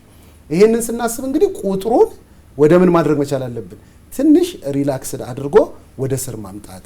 ያ ሲባል ደግሞ ሩሙም ደግሞ አለ። በነገራችን ላይ ይሄ አዋጅ ሲወጣ አንዱ የታሰበው በጋራ ሪል ስቴት አሶሲዬሽኖችም ደግሞ በጋራ መልመድ መቻል አለብን። ለምሳሌ እንደ አፍሪኮን አሁን ያሰብነው አለ። ለምሳሌ አፍሪኮን ቪሌጅ ብለን አንድ 30 ሪል ስቴቶች አንድ ላይ ሆነን አንድ ቪሌጅ ለመስራት እያሰብን ነው። ልክ እንደሱ አይነት 5-6 ሆነን አብረን በግሩፕ 500 የምንከፋፈልበት ግን አት ዘ ሴም ታይም ደግሞ ሴፓሬት ታይትል ዲድ ደግሞ በመንግስት በኩል ደግሞ የሚዘጋጅበትን ነገር መደረግ። እነዚህ ዳይሬክቲቮች ላይ በተለያየ እንግዲህ በቅንጅት አሶሲዬሽኑና የመንግስት አካል በቅንጅት የምንሰራቸው ናቸው። እነዚህ እንግዲህ ቅድም እንዳልኩ ጊዜው በጣም አስቸጋሪ ነው። ጊዜ የምለው ምንድነው? ጊዜ አልተቀመጠለትም። 2500 ቤት የሚሰራ ነው የሚለው 2500 ቤት በ10 ዓመት የሚሰራ በአንድ ዓመት አዋጁ ላይ አልተቀመጠም። ስለዚህ ይሄም ትሪኪ ነው። ስለዚህ 2500 በፌዝስ ነው ወይ አት ታይም ይላል በአንዴ የሚሰራ ይላል። ግን 2500 እኮ መሰረቱን ጀምረ የዛሬ ምናን ያችን ደግሞ ምንድነው የሚመልሰው? አሁንም መመለስ ቢኖርባትም ልክ አሁን የሚቋቋማል የተባለው ቢሮ ማለት ነው እሱ ምላሽ ይሰጣል ማለት ነው። ይሄ የምታስገባው ፊዚቢሊቲ ሴንስ ይሰጣል አይሰጥም የሚለውን እየመለሰ ነው። ግን ኢን ቢትዊን ዘ ላይን እየተፈቱ መሄድ ያለባቸው ነገሮች ይኖራሉ ማለት ነው። የጊዜ ጉዳይ ይኖረዋል። ዞሮ ግን መሬት በጣም ኤክስፔንሲቭ ነው። ሌሎች ሀገሮች ላይም አለ። አፎርዳቢሊቲ ላይ ለምሳሌ ልስራ ካለ አንድ ሰው 25% ቅድም እንደተባለው እስከ 40% እምሰራቸውን በፍሎር ለምሳሌ ያለ 4 ቤት ካለ አንዷን በክሮስ ሰብሲዲ ሳይዟንም ቀንሺ ከሌሎቹም አምጥቼ አፎርዳብል ላደርግ ካለ አንድ ድርጅት እስከ ነፃ ድረስ መታሰብ መቻል አለበት ማለት ነው መሬት። ምክንያቱም ኢንድ ታርጌታችን እኛ ለሰው ቤት እናድርስ ከተባለ አንዱ መጫወት ያለብን ማኑፋክቸር ማድረግ ቤትን ደግሞ መሬትን መቀነስ ፋይና ሞርጌጅ ቅድም አሌክስ ሲል እንደነበረው እነዚህ ሎኖችን ማበረታታት መቻል አለብን። አሁን በያዝ ነው በቃ ይሄ ሚድል ኢንካም እና ሎወር ሚድል ኢንካም የምንለው ማድረሱ በጣም ፈታኝ ነው የሚሆነው። ምክንያቱም በራሱ ለምሳሌ ፌደራል ቤት ጨረታ ወጥቶ ነበር የዛሬ 2 ዓመት ገደማ ፌደራል ገርጃ አካባቢ ያወጣቸውን ቤቶች የሸጠው ፕራይቬት እንግዲህ መንግስት አቋም ነው። ይሄ የሸጠው 15 እና 17 ሚሊዮን ብር ነው የሸጣቸው 3 መኝታ ቤቶችን መሬቱ የራሱ ሆኖ ነው እንግዲህ። ስለዚህ እንዴት ተብሎ ነው የአፎርዳብል የሆነው? ማን ነው አፎርዳቢሊቲን ይዛውስ ሊገባ የሚችለው? ስለዚህ ማርኬቱን እናውቀዋለን። በቃ መወሻሸት የለብንም። ስለዚህ ወደ መሬት ወርደን ሪል የሆነውን ታርጌት ማርኬታችንን ለመምታት ምን ማድረግ መቻል አለብን? ታክስ ኢንሴንቲቮችን ኢቭን ከሱ ያለፉ ነገሮችን ሆሊዴይ ለታክስ ሆሊዴዎችን እንደዚህ መመቻቸት አለባቸው ማለት ነው። ስለዚህ መሬት ላይ የተነሳው ነገር ልክ ነው፣ በጣም ታይት ነው። 2500 የተባለው ቢት ትንሽ ከፍ ብሏል። አሁንም ከዛም መውረድ መቻል አለበት። በአንድ አመት 200 ቤት ሰርቶ የሚያስረክብ ሰው ካለ እኮ እድለኞች ነን። መስከረም ጀምሮ የሚቀጥለው መስከረም ካርታን አውጥቶ የሚሰጥ ካለ በቃ ይሄን መሸለም ያለብን ነው ማለት ነው። እና እዛ ላይ ነው የሚታየው። የሚጨምሩት ካለ ማለት አስቸጋሪው ነገር እንግዲህ ለመንግስትም ፈታኝ ነው ያለንበት ሁኔታ። አሁን ክብርት ከንቲባ ጋር ሄጄ እኔ ክብርት ቤት ችግር አለቦት እና እኔ 50 ሺህ ቤት ሰርቼ 30% ሰጥቶታለሁ ሌላውን ሰርቼ አተርፋለሁ ብል ወይ እግዚአብሔር ነው የላከልኝ ብሎ ወዲያው መሬቱንም ሁሉንም አንስቶ ይሰጡኛል። ነገሩ ግን እውነት አይደለም፣ አይቻልም። እኛ ብዙ የመንግስት ባለስልጣናትን ስንቀር ማሳሳት የለብን። ማንኛውም መንግስት መልካም ለሀገሩ እንዲሰራ ነው የሚፈልገው። ብቻ ጥሩ ነገር ግን ጥሩን ነገር ስታቀርብ አቢዩዝ ታደርጋለህ። ስለዚህ ለመንግስት ባለስልጣናት የምናቀርባቸው እኛ ኢንቨስተሮች ጄኑን መሆን አለበት። የሚቻል ነገር ይቻላል፣ የማይቻል አይቻልም። ይሄንን በጣም አስምሬ መናገር ፈልጋለሁ። መሬት እንዲወደድ ያደረግነው እኛ ነን። ጨረታ ይወጣል 10 ሺህ ብር እነሱ ሲሉ 300 ሺህ ብር እንላለን። ለህዝቡ ገቢ ነው ልማት ነው ተብሎ ይሸጣል በ300 ሺህ። በ300 ሺህ ከገዛው በኋላ ደግሞ ቤት ሰርቼ እሸጣለሁ ይላል። የቤት ዋጋም ወደ ላይ ይነሳል። የህዝቡን ተደራሽነት ለማረጋገጥ ጄኑኒቲ ይፈልጋል። መሬት የተቸገረው መንግስት በነፃ ለኔ ቢሰጠኝና 50 ሺህ ቤት ሰርተ ለህዝቡ በርካሽ ብሎ ቢሰጠኝ እኔ ደግሞ መሬቱን ቆርሼ መሸጥ ጀምራለሁ። አስቸጋሪ ነገሮች ስላሉ ይሄን ወደ ራሳችን ማየት አለብን። ሌላው ቤቶች የሚረክሱት በገንቢው ብቻ አይደለም፣ በሰፕላይ ነው። ለምሳሌ ሲሚንቶ ዋጋ፣ የብረት ፋብሪካውን መንግስታችን እያቋቋመ ነው። ያ ፋብሪካ ከተቋቋመ ትልቅ ለውጥ ኢትዮጵያ ውስጥ ይመጣል። ትልቅ እየተቋቋመ ያለ የብረት ፋብሪካ አለ፣ አይረን ኦርን ወደ ብረት የሚቀይር እንዲያውም ቶሎ ካለቀ ለኤክስፖርት የሚበቃ ነው። አሁን ብረት ሁሉ በኢምፖርት ሲመጣ ዋጋው ትልቅ ነው የሚሆነው። ሌላው ቅድም ወንድሜ እንዳነሳው የራሱ ምንዛሪ ያለው ሪል ስቴት እኮ በዶላር ነው የሚሸጠው። ብዛት የውጭ ወንድሞቻችን የሚገዙት እኮ በዶላር ነው። ያን ዶላር ወደ ናሽናል በሲስተም አምጥቶ በሱ እቃውን ገዝቶ ማምጣት ይቻላል። ምናልባት እንግዲህ ውጪ ገንዘቡን ደብቀን እዚህ ብር አድርገን እንዲህ የሚምታቱ ነገሮችን ብናስወግድ ለሀገር እድገት ይሆናል። ሀገር ካደገ እኮ የትም መሄድ አያስፈልግም። እንዲያውም ወጣ ብለህ ጫካ አካባቢ ጥሩ ቤት ሰርተህ ጡረታ መውጣት ትችላለህ ሀገር ካደገና ገንዘብ በዶላር የሚሸጡ ቤቶች ገንዘብ ዶላሩ በቀጥታ ወደ ሀገር ውስጥ መጥቶ ለፊኒሺንግ ማቴሪያል መግዣ ሊሆን ይችላል። አንዱ እሱ ነው። ሌላው ደግሞ እንደተባለው እንግዲህ ኤክስፖርት ላይ መስራት ነው እና አንድ ሰው ስንት ስራ ይሰራል ነው እርሻ አርሶ ኤክስፖርት አድርጎ ሪል ስቴት ገንብቶ ባና ያይዘው በየፊልዳችን እንደው ታምነን ትንሽ ብንሰራ ሀገራችን የሚያድግ ስለሚመስለኝ አንዳንዱ ነገር መታየት አለበት። ሌላው በቤት ገዢውን በኩል እንደተመዘገበ የቤት እዳውን ኦን ታይም መክፈል አለበት። ዴቨሎፐሩ እንዳይቸገር ኦን ታይም ካልከፈለ ችግር ውስጥ ይገባል። ቤቱን ለማንቀሳቀስ ይቸገራል። ህንፃውን አስይዞ ባንክ ይበደራል። በኋላ ቤቱ ተሰርቶ ትገባበታለ። ባንኩ አልተከፈለም፣ ባንክ መጥቶ ሊሽጥ ይላል። ብዙ የተወሳሰቡ ነገሮች አሉ። ደብል ፋይናንስም እንዳይኖር ቤት ገዢው በየወቅቱ በገባው ኮንትራት ግዴታ መሰረት ክፍያውን መክፈል፣ ቤት ገንቢውም በስክሮ አካውንት የተቀመጠውን ገንዘብ አውጥቶ በቀጥታ ልማቱ ላይ ማዋል የተሳሰሩ ናቸው። እንግዲህ ይሄንን አስተሳስሮ መንግስት ይቆጣጠራል ማለት ነው። መንግስት ሲቆጣጠር ለኛም ይጠቅማል። ቅድም ማንስቼ ነበር። ምክንያቱም ቁጥጥር የሌለው ነገር አስቸጋሪ። አሁን እኛ ኮንትራት እንሰራለን በቢሊዮን የሚቆጠር ስንሰራ ገንዘቡን የትም ማድረስ አትችልም። ፔመንት ሰርቲፊኬት ታቀርባለህ። ኮንሰልታንቱ የተሰራውን ስራ አይቶ አፕሩቭ ያደርጋል። ትወስዳለህ፣ እዛው ትከታለህ። በዛ ነው ተሰርቶ ትላልቅ መንገዶችም ትላልቅ ስራዎችም የሚጠናቀቁትና ቁጥጥሩ ጠቃሚ ነው ለሁለቱ፣ ለቤት ገዢውም ለቤት ገንቢው። የመሬት ጉዳይ እንደኛ አያያዝ ነው። እኛንን አቢዙ ምን ነው፣ ግማሹ ወስዶ አጥሮ ይሸጣል፣ ግማሹ አቢዙ ያደርጋል። ይሄ ይሰማል። ከዛ በኋላ መሬት በሊዝ ይባላል። ሊዙ ዋጋ ይጨምራል። የመሬት ዋጋ አሁን ወንድሜ እንዳለው ጋራ በማልማት 13% እሱም በዝቷል ይላል። 30 በ70 ተብሎ ደግሞ ተጀመረ። እኛ በዛ ላይ ደስተኛ አይደለም። አዋጣም ነው ሪዝነብል እንደው በጣም ፕራይም ቦታ ሆኖ ለሱቅ ለምን ቢሆን ጥሩ ነው። መኖሪያ ቤት ለህዝብ ለማዳረስ ሁላችንም በጋራ ማሰብ አለብን። ብዙ ምርቶች በሀገር ውስጥ ምርት መተካት አለባቸው። በውጭ ሀገር ኢምፖርት አይለማም ሀገር። ስለዚህ ታይልስ፣ ማርብል እኛ ማአት አለን ሀገራችን ውስጥ። ወደዛ ምርት ማተኮር ያስፈልጋል። ሲሚንቶ ዋጋ መውረድ አለበት። እንዴት ይወርዳል መጠናት አለበት። ብረት ሀገር ውስጥ ቅድም እንዳነሳሁት እነዚህ ከተሟሉ የማይስተካከልበት ምክንያት የለም። ጄኑን ሆኖ መስራትም ይጠብቃል። ህጉ ይሄን ያክል ቆይቷል። ህግ ጥሩ ነው። አሁን እኛ ኮሪዶር ልማት የተሰራው በብስክሌት መንገድ ላይ ማን ነው በእግሩ የሚሄድ? ማንም አይሄድም። ይሄ ብስክሌት መንገድ ነው ይላል ድንገት ተሳስተ እንኳን ከረገጥከው። ስለዚህ ህግ ሰውን ሼፕ የሚያደርግ የሚያስተካክል። እንዴ በህግ አምላክ ሲባል ሰው ይቆም የለ እንዴ? ፖሊስ አጠገቡ የለም። በህግ አምላክ ቆም ሲባል እንቆም ነበር ድሮ፣ አሁን ብዙም ባላውቅ። ስለዚህ ይስተካከላል ብዬ አምናለሁ። አመሰግናለሁ። ጥሩ፣ ምናልባት ወደ መጨረሻ እንሂድ። ብዙ ጥያቄዎች ነበር ያዘጋጁት፣ ያው ሰዓቱ ይገድበናል አንዳንዴና በርካታ ሀሳቦችንም ማንሳት እንችላለን።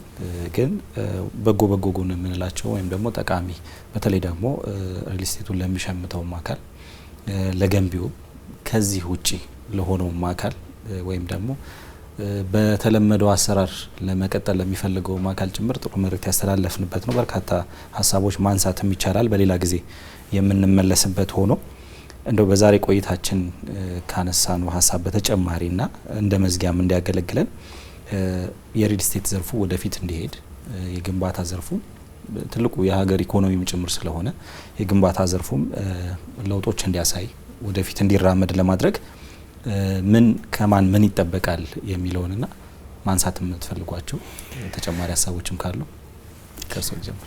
እሺ፣ አመሰግናለሁ። ምናልባት አቶ አለማየሁ በደንብ ትረስ አድርገውታል።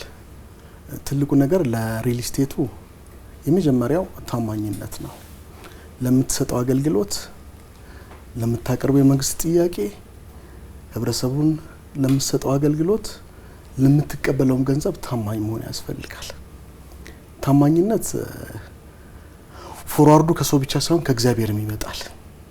ስለዚህ አይተናቸዋል። ብዙዎቹን በዛ መልክ ሳይሄዱ ቀርቶ በተሳሳተ መንገድ ሄደው ዋጋ ይከፍለውበታልና ስለዚህ ዋጋ ላለመክፈል ትክክለኛ ሀብትህን በትክክለኛ ቦታ ላይ ለማግኘት ትክክለኛውን ምስጋና በትክክለኛ ላብህ ለማግኘት የመጀመሪያው ቀናነትና ታማኝነት መሆን ያስፈልጋል።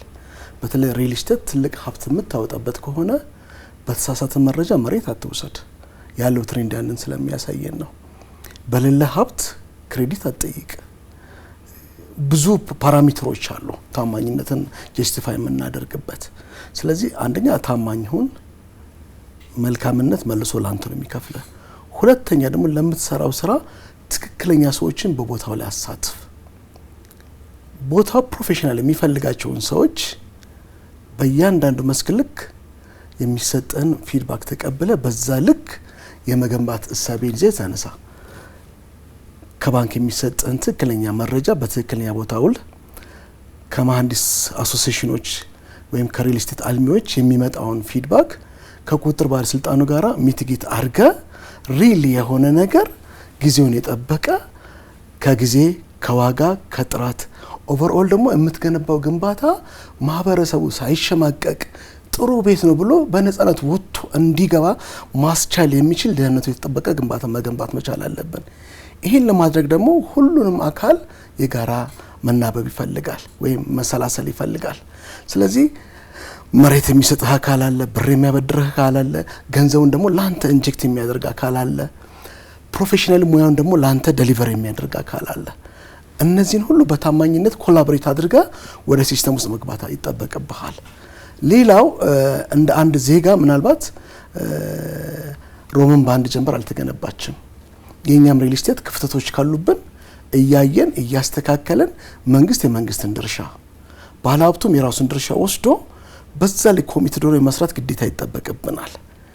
እንደ ሀገር ኢንዱስትሪው በጣም ቢዘመን የተሻለ ቢሆን ኮንስትራክሽን ሲባል ብዙ የሰው ኃይል ኢንቮልቭ የሚያደርግ ነው። የተማረውንም ሴሚ ስኪሉንም ዝቅተኛ ደረጃ ያለውንም ለነዛ ሁሉ ትልቅ የስራ ዕድል የሚፈጥር ነው ኮንስትራክሽኑ። ስለዚህ እነዚህን ሁሉ ታሳቢ አድርገን በምንሰራበት ሰዓት ላይ ይሄን ሁሉ ማህበረሰብ የምታሳትፍ ከሆነ በመንግስት በኩል ያለውን በርደን እየቀነስክ ነው የምትሄደው። ይሄንን ግን ለማድረግ ቅድም አቶ አለማየሁ እንዳሉት በቀናነት ፕሮፖዛልህን ማስገባት ያለበት። ሁለተኛ ህግ ያስቀመጠልህን የዲዛይን የቁጥጥር የምዝገባ ክራይቴሪያዎች በአግባቡ መተግበር መቻል አለበት። ያው እኛም ጋር እያየን ያለናቸው ነገሮች አሉ። ለምሳሌ አንድ አማካሪ ማቅረብ ያለበትን የሰው ኃይል በአግባቡ ላይ ያቀርብልህ ይችላል። ይህን ሁሉ አሁን ለመከላከል ምንድነው ያደረግነው? ከዩኒቨርሲቲዎች ጋራ የጋራ መግባባት ፈጥረን ትምህርት ሚኒስቴር በእያንዳንዱ ዩኒቨርሲቲ የሚመረቀውን ሰው ኃይል ወደኛ ዲፖርት እያደረገ ነው መረጃውን። ስለዚህ አንድ አማካሪ 10 መሀንዲስ የሚፈልግ ከሆነ እነዛ 10 መሀንዲሶች ሪል ተመርቀዋል ወይ ሰርቲፋይድ ናቸው የሚለውን ነገር እናረጋግጣለን። አማካሪውም በዛ ልክ በቀናነት ባለሙያዎቹን የማምጣትና በዛ ስራ ላይ ኤንጌጅ ማድረግ ኃላፊነት ይጠበቅበታል። ስለዚህ ይሄ አንዱ ታማኝነትና ቅንነት ለትክክለኛ ህግ መገዛት ይኖርብናል ብዬ አስባለሁ። ይሄንን ስናደርግ እግዚአብሔርም ሰውም በአግባቡ የለፋንበትን የደከምንበትን ፎርዋርድ አድርገናልና በዚህ ብንሄድ ብዬ አስባለሁ። አመሰግናለሁ። እስካሁን እንግዲህ ያለውን ችግር ብዙ ችግሮች አሉ። በአርቢትሬሽን እንዲፈታ ኦልሬዲ ከአዲስ አበባ ቻምበር ተፈራርመን አርቢትሬሽን ብዙ ሰዎች ወደዛ እየሄዱ ነው። ከዚህ ቀጥሎ ግን ችግሮች የሚፈቱት በዚህ በስክሮ አካውንትና በቁጥጥር ባለስልጣኑ ማኔጅመንት ነው። አንተ ገንዘብን ከፍለ ቤትን ካጣ ቀጥታ መንግስት ጋር አካውንት ስክሮ አካውንት አስገብቻለሁ ገንዘቤን አምጣ ነው። መንግስትም ይሄን ኃላፊነት ሲወስድ ለመቆጣጠር ወስኑ ነው። ቁጥጥሩ ለማን ነው የሚጠቅመው? ለኛ ለአልሚዎቹ። ምክንያቱም ገንዘቡ ወዲያ ወዲህ ካለ ፕሮጀክቱ አልቅ እናውቀዋለን። እኛ 40 ዓመት ኮንስትራክሽን ውስጥ ቆይተን አሁን ወደ ልጆቻችን እያስተላለፍን ነውና ስራውን በአግባቡ ከሰራ ትኖራል። ከመስመር ከወጣች ትንሽ ገንዘብ ፕሮጀክቱ ይዳከማል፣ አይጠናቀቅም፣ ኳሊቲ ይወርዳል፣ ስም ይጠፋል፣ አገር ይጎዳል፣ ብዙ ነገር አለ እና ያለፈውን ችግር በአርቢትሬሽን ፈተን 10 ዓመት 15 ዓመት ትላልቅ ስም ያላቸው የተማሩ ፕሮጀክት ጀምሮ ህዝብ የሚያሰቃዩ ሞልተዋልና እንደ እውቀት ብቻ የሌላቸው አይደሉም አሉበትና የሰው ገንዘብ ሰብስበው ከሀገር ይወጣሉ። ስለዚህ ይሄንን ወደ መስመር እናስገባለን። ያለፈውን ባክሎግ ፕሮብሌሞች በአርቢትሬሽን በሽምግልና በኔጎሺዬሽን መንገድ እንዲይዝ ይደረጋል። ከዚህ በኋላ በህግ የምንተዳደረው ግንባታውን በተመለከተ እኛ በደርግ ጊዜም ኮንትራክተር ነበርኩ። እንግዲህ ልጅ ነኝ በኋላ እርጅቷል እንዳትሉኝ። ባትኮዳ የሚባል መስሪያ ቤት ነበረ፣ ወንድሜ ያውቀዋል። 70% አንድ እጅ ያለ ፕሮጀክት ካልደረስክ ሌላ ጨረታ መጨረስ አትችልም። አሁን ይሄን ወስዳለሁ ያን ወስዳለሁ የሚሰራውና የማይሰራው ግራ ይገባል። ስለዚህ አሁን ቁጥጥር ባለስልጣኑ ይሄንን ያየዋል። ዝም ብሎ አይደለም፣ ስልጣኑ ተሰጥቶታል። 1000 ቤት ገነባለሁ ስል እስቲ ኢኩዊፕመንት ምንድነው፣ አቅም ምንድነው፣ ባላንስ ምንድነው? አይ ኖ 500 ቤት ገንባ አቁም እዚህ ጋር ብሎ ሊገድብ ይችላል። እንትን ገደብ ያስፈልገዋል። የሰው ልጅ እንግዲህ አምቢሽስ ስለሆነ ኢትዮጵያን ብትሰጠው ኬንያ መጨመር ይፈልጋል፣ እሱም ብትሰጠው ኡጋንዳ ይፈልጋል። ህግ ስላለ ነው ተገድበን በየሀገራችን የምንኖረውና በህግ የሚገዛ ነገር መልካም ይመስለኛል። መንግስትም ችግሮችን አይቶ አውጥቷል። የኔ ትልቁ ፍርሃት ምንድነው? አሁን ቅድም እንደተነሳው ክቡር ጠቅላይ ሚኒስትሩ ቪዥናቸው 1.5 ሚሊዮን ብር ቤት በ5 ዓመት እንገነባለን። ማን ነው የሚገነባው? እኛ ነን። ታማኝነት ከሌለ ይሄ ስራ ይሄ ራዕይ ይጨናገፋል። ስለዚህ 1,500,000 ማለት በጣም ትልቅ ቁጥር ነው። በኢትዮጵያ ውስጥ ነው የሚገነቡት እነዚህ ቤቶች እንደ አቅሙ። ጎጆ ቤትም ሊሆን ይችላል፣ ሳር ቤትም በጥራት ለሰው መኖሪያ ቤት ሲባል እና ያንን ለመስራት ስንነሳ ታማኝነት የተነሳው ወንድም ኢንጂነር እንዳልሳው ፈራ እግዚአብሔርም ያስፈልጋል እኮ። መቼም አንዴ ነው የምትኖረው።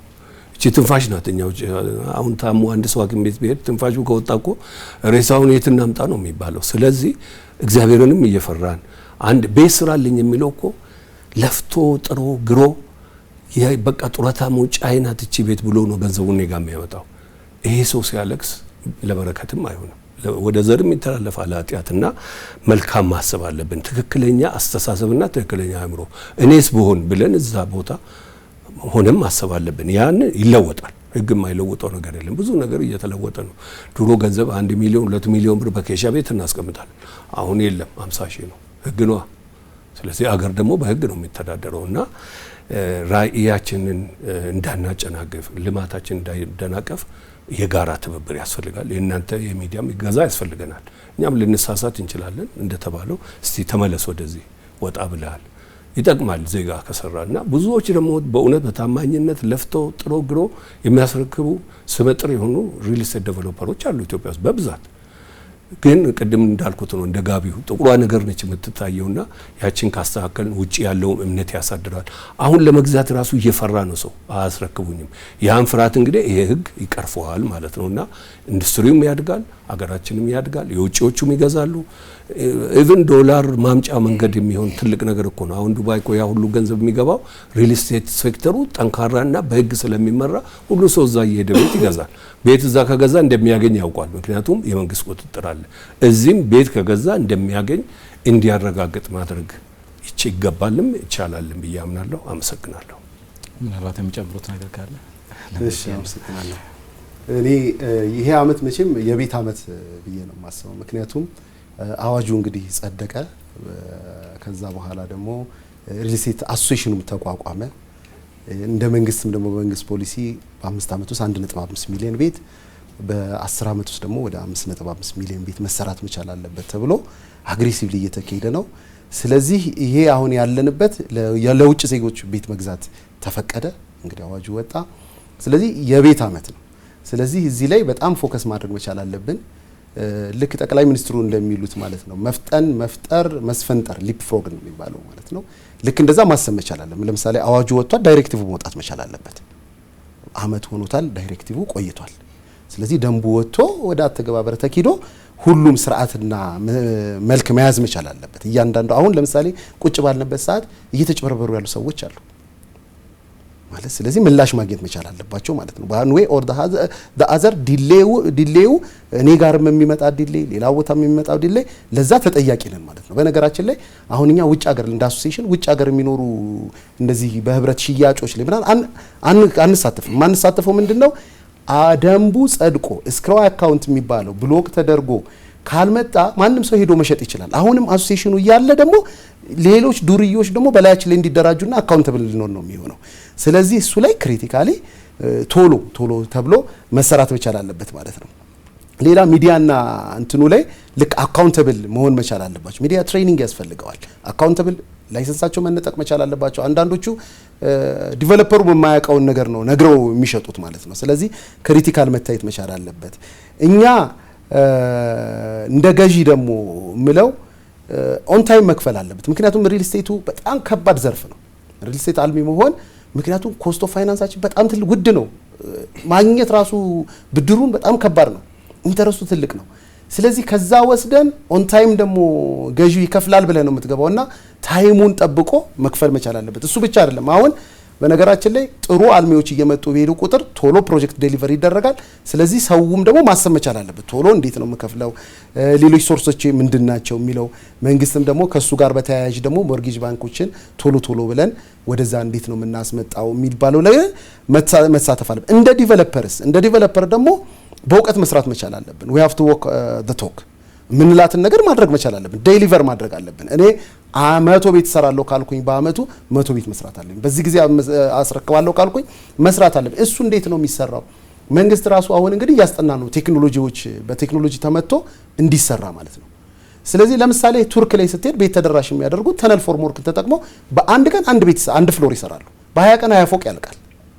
ስለዚህ እንደዚህ አይነት ቴክኖሎጂዎችን አመተን መገንባት መቻል ራሳችንን ካፓሲቲያችንን ኢን ተርምስ ኦፍ ኳሊቲ ጥሩ ነው። ኮስት ሴቪንግ አለው። ጊዜው ደግሞ በጣም በትልቁ ነው። ምክንያቱም እያቀረብን ያለ ነው ዲማንዱ በነገራችን ላይ በ20 አመት ውስጥ ኢንቨንተሪ ስትሰራ የቀረቡ በመንግስት በኩል እንግዲህ ላለፉት 20 አመቶች 400 ሺህ ቤት አልሞላም ባለን ዳታ። የግለሰቡ ደግሞ ካርታ ጨርሶ የሰጠው ደግሞ 50 እና 60 ከ500 ሺህ አልሞላም። አሁን ደግሞ የሚለው ደግሞ ዳታችን ምንድነው? ለ10 አመት 5.5 ሚሊዮን ቤት ማለት በየአመቱ 500 ሺህ ቤት መስራት መቻል አለብን። 550 ሺህ ቤት በየአመቱ ለመስራት በትልቁ ማሰብ አለብን።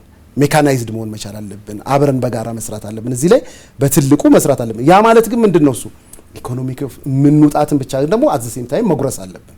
አሁን ትልቁ ችግራችን ምንድነው? ልክ ደላሎች ጀገኑ ባለዋለ ገበያ ዋጋ እየተመኑ ይላል እያዩ ፈንገስና ልክ አሁን ትልቁ ችግር ገበያውን በቃ እነዛ የሚጮሁብን ነገሮች አሉ። ሪያሊቲው እኔ የምሰራው ትንሽ ነው።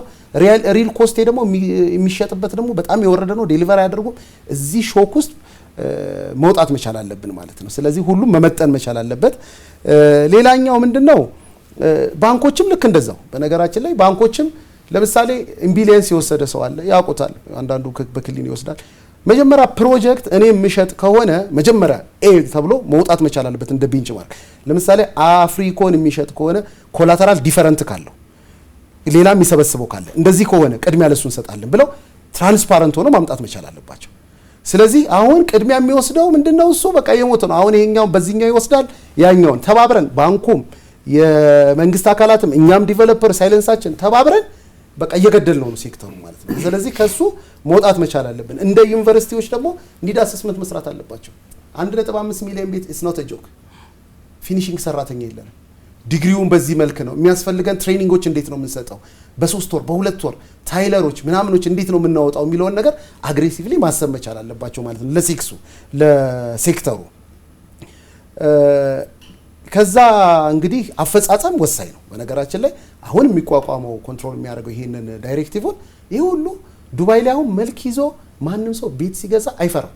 ቀጥታ ይከፍላል፣ ብሎክ ይደረጋል። ብሎኩ በፐርሰንት እንደሰራው ይለቀቅለታል። እንዴት ነው የሚለቀቀው እንግዲህ የሚለውን ቀጥሎ መጣበታለሁ። ግን አሁን ልክ እንደሱ አይነት ነገሮች መምጣት መቻል አለባቸው ማለት ነው።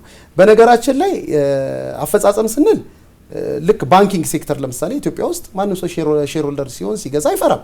ምክንያቱም መንግስት ናሽናል ባንክ በደንብ አድርጎ ይቆጣጠራል። ልክ እንደሱ አፈጻጸሙ በደንብ ትራንስፓረንት ሆኖ መሰራት መቻል አለበት። አሁን የደንቡም የአዋጁም ቁልፉ ምኑ ላይ ነው? አፈጻጸም ላይ ነው ማለት ነው። እሱ ላይ ስትሮንግ መሆን መቻል አለበት። በመጨረሻ አሶሲዬሽኑ በነገራችን ላይ ሚስተር ፕሬዚዳንት አለ ለምሳሌ ጊዜውን ሁሉም የቦርድ አባሎች ጊዜያቸውን ሳክሪፋይ አድርገው የመንግስት ቢሮዎች በመሄድ ዲስከስ በማድረግ አልሚው ጋር አሁን ለኮርፖሬት ሶሻል ሪስፖንሲቢሊቲ ለድሃዎች 30 ቤት እየሰራ ነው።